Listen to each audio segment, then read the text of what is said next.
जय जिनेन्द्र। मैं प्रांजल जैन, उम्र 17 वर्ष, आपको नियमसार ग्रंथ एवं इसके ग्रंथकार आचार्य कुंद कुंद के बारे में कुछ परिचय देना चाहूंगी।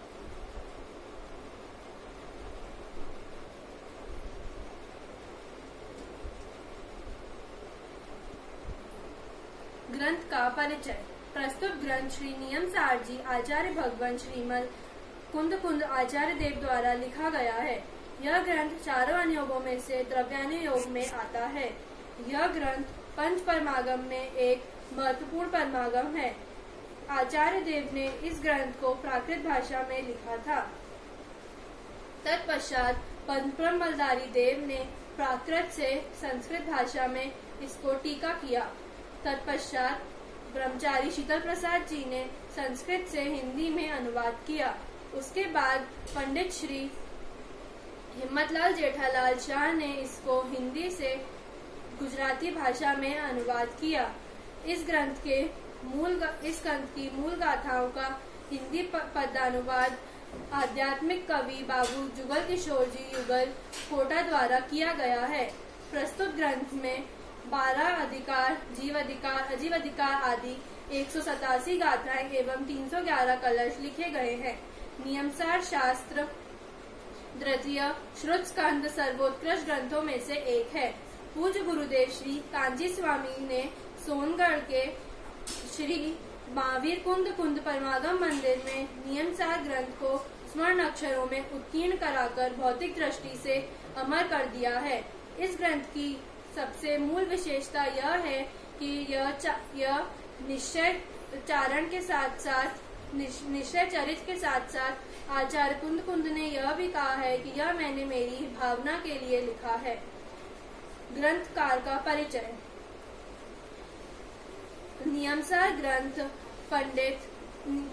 ग्रंथ आचार्य कुंद कुंद देव द्वारा लिखा गया है। उनका जन्म आज से लगभग 2000 वर्ष पूर्व विक्रम की प्रथम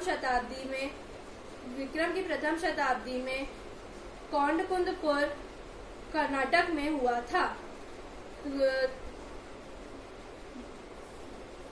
ज्ञान प्रबोध के अनुसार उनके पिता का नाम कुंद श्रेष्ठी एवं माता का नाम कुंदलता था।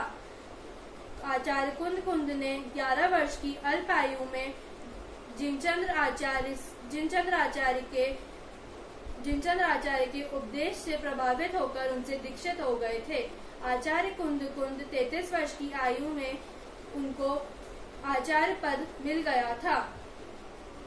आचार्य कुंद कुंद के 5 नाम प्रचलित हैं।